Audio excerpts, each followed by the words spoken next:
Welcome to the Tool Review channel. Today we are taking a look at the TSUNODA PW-334 high leverage diagonal cutting pliers. Now, if you are unfamiliar with the TSUNODA brand of pliers, they are a made in Japan pliers. I was really impressed with the combination pliers that I had picked up from them previously. I just was really impressed how well they worked and the craftsmanship on them, and decided to pick up a pair of the diagonal cutters. So we're going to start off the video here by taking a look at the handles. As you can see, they are a dipped style of handle. Now, what makes these dipped grips different than the standard dipped gripped handles that come on most pliers is these are textured. So if you're working in an oily or a greasy environment, and you're trying to grip onto the tool and not have it slip out of your hands, this grip will help you prevent that from happening. As you can see, it is a nice blue color as well. And then coming to the basically the head of the pliers, you have the TSUNODA logo and name laser etched onto the surface, made in Japan, and then what I believe is a manufacturer code right there. And then you have the Power PW-334, the model number right there. And as you can see the rivet right there for the tool, which is super close to the cutting edge. So when the rivet is a lot closer to the cutting edge, it allows you to cut through material a lot easier than if it was set a little bit farther back. But as you can see, you have a nice really polished finish right there. It's a little scratched up from sitting around here for a little bit and me using them. But as you can see, it is a nice polished finish. You can almost see the reflection in them of the light that I'm using. And we'll go ahead and flip it over to this side, and you can see again, it is a nice polished finish, and it's a pretty nice clean tool, I would say. The Japanese do definitely take pride in their craftsmanship for their tools, and the looks of them as well. So that's really about it for the detail on the tool. Now we're going to go ahead and zoom out here and see what these can cut through. So we're going to first start off with some 18 gauge solid wire. And as you can see, the cutting edges are a little bit thinner.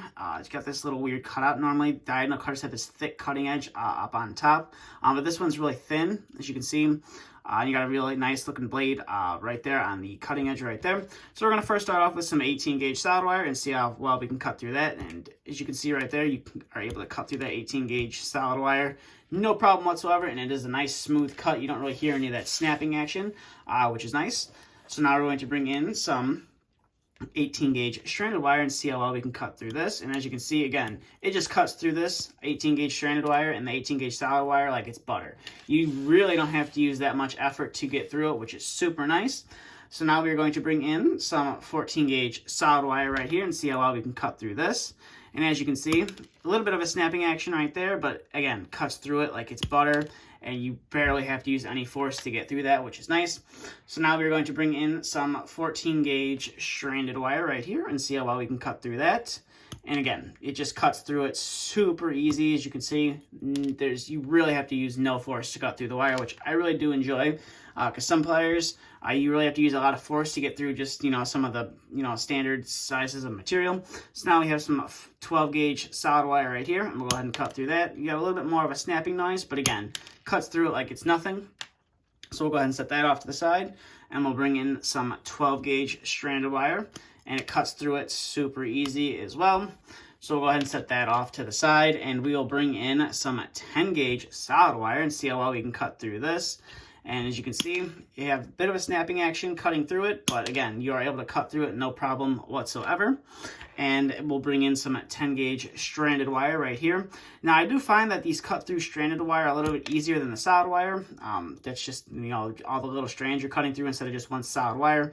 But as you can see, you are able to cut through that 10 gauge solid wire, or stranded wire, excuse me, no problem whatsoever. So go ahead and collect all that stuff. Move that out of the way, and we're going to bring in some a little bit thicker gauge wire. So we're going to bring in some 8 gauge stranded wire right here and see if we can go ahead and cut through these. And as you can see, you're able to cut through that 8 gauge stranded wire no problem whatsoever, and it does a fairly clean cut through it as well, which is nice. Doesn't like pinch it like most diagonal cutters do. It pinches it and kind of leaves a little bit of a raised edge in the middle of it. So now we are going to bring in some 6 gauge stranded wire. This is the largest sized wire I have. We'll go ahead and cut through this. And as you can see, you're able to cut through that 6 gauge stranded wire, no problem whatsoever. And it does, again, leaves a nice clean cut, which is nice. So now we'll go ahead and clear that stuff out of the way. And we'll bring in our 2 final wires. We're going to bring in some 14 2/8 ground Romex wire. And we'll go ahead and cut through this and see how easy we can cut through that. And as you can see right there, that 14 gauge, that 14-2 Romex wire just cuts through it super easy, cuts through all 3 of those 14 gauge wires in there, no problem whatsoever, and does leave a nice clean cut behind. So now we will bring in some 12 gauge Romex wire. We'll go ahead and cut through that. So you're gonna have a little bit of a snapping action right there, but again, you don't really have to use that much force to get through it. You're able to do it one-handed, and it is able to cut through it no problem and leaves a nice cut through it. So overall, these are definitely a nice pair of diagonal cutting pliers from TSUNODA. Like I said, I was super impressed with their combination pliers that I previously reviewed on the channel, and figured I'd pick these up, and their quality is pretty much the same. And I could highly recommend anyone to pick these up if you're looking for a nice high quality pair of diagonal cutting pliers. Now I did pick these up from Amazon, and I believe you can find them other places as well, but I just found it was easier to pick them up off of Amazon. I don't really like to buy tools off of Amazon, but I figured it was going to be a lot easier than trying to pick it up off of eBay and have to wait for shipping and everything. So I just decided to go pick them up off Amazon. So I will leave a link in the description below if you are interested in picking these up. But with that being said, that's about it for this review. So if you have any questions, comments, concerns, please feel free to leave them down in the comments section below. And if you're new to the channel and you would like to see more content like this, please consider hitting that subscribe button. And if you did enjoy the video, please consider hitting that thumbs up as well. But that's all I have. Thank you for watching. Stay tuned for the next video to be uploaded.